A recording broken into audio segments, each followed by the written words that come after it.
It wasn't the wedding photos that broke me. Not even a headline she plastered across her profile. Finally found my forever. It wasn't the ring on her finger either, though it looked eerily similar to the one I had slipped onto her hand 2 years earlier. No, it was her smile that did it. That smug, polished grin. Syrupy sweet. The kind people were when they believe they've won for good. 1 week, just 7 days after our divorce was finalized, she married someone else. And she didn't do it quietly. No, she made sure the world saw it. Tagged me. Declared her happiness.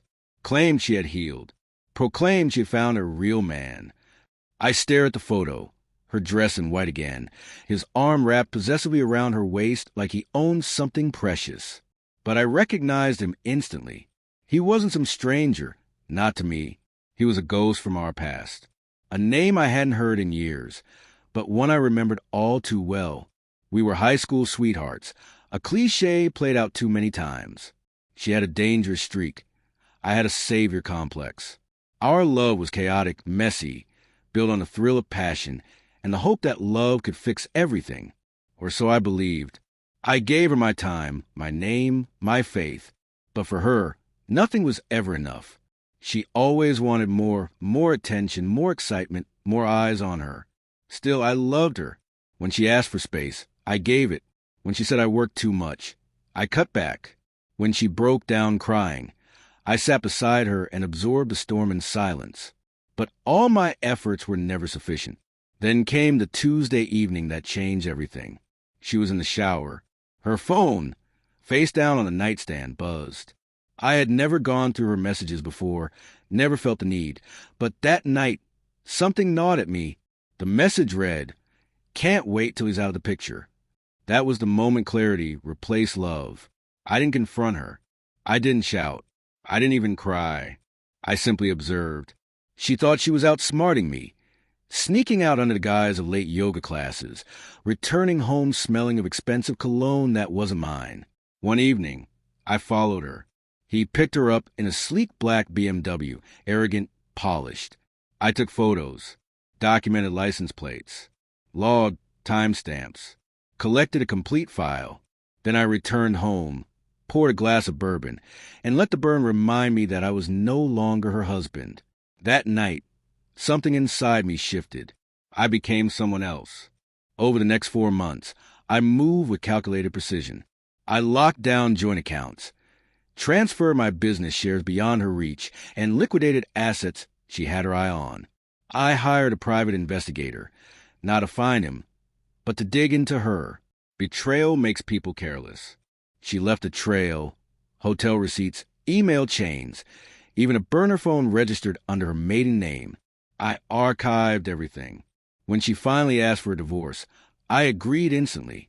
She believed she'd won. She assumed I was broken.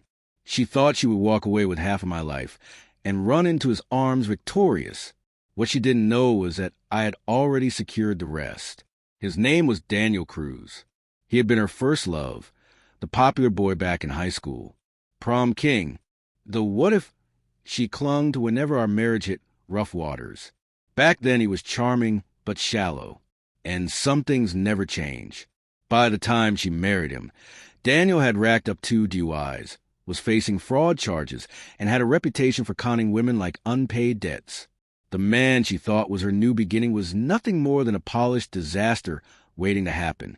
As I stare at their wedding photos, her recycled dresses, cheap tucks, both smiling like they conquered the world, I nearly pitied her, but only nearly. Revenge, for me, was never about a single blow. It was about orchestrating a symphony. First, I anonymously tipped off the authorities about Daniel's investment fraud schemes, armed with files compiled from public records, social media, and some unfortunate details the investigator uncovered. Within days, an investigation opened. Next, I forwarded evidence from our marriage, the photos, texts, and bookings, directly to his employer quietly. They terminated him by the end of that same week. Then I turned her family, devout, image-obsessed, and conservative. They received an unmarked envelope containing a flash drive labeled Her Truth. On it, every detail, the affairs, the lies, the schemes. They haven't spoken to her since. 3 weeks into their marriage. She called me from a blocked number. I let it go to voicemail. Her voice trembled halfway through the message. "He's not who I thought he was. Please, I need to talk." I ignored it. A week later, she emailed me, insisting she hadn't technically cheated. She rambled about emotions being complicated, about confusion, about how Daniel had changed. I archived it without replying. Yesterday, fate threw us into the same grocery store. She looked thinner, hollow, like regret was physically eating away at her.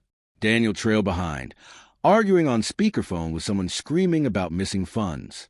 She saw me, tried to force a smile. I simply chuckled, not out of cruelty, but with the quiet satisfaction of knowing she believed she could break me, that leaving me meant liberation, that running back to an old flame would give her something brighter. But she never understood the difference between running away and being cast out. I didn't dismantle her world out of spite. I did it out of respect for the man I used to be, the one she tried to reduce to nothing. And now she's trapped in a life built on lies, married to a man disintegrating under the weight of his own fraud, while I sleep peacefully, untouched. Justice doesn't always wear a robe or stand in a courtroom. Sometimes justice is simply silence, watching those who betrayed you bury themselves, and knowing you only handed them the shovel.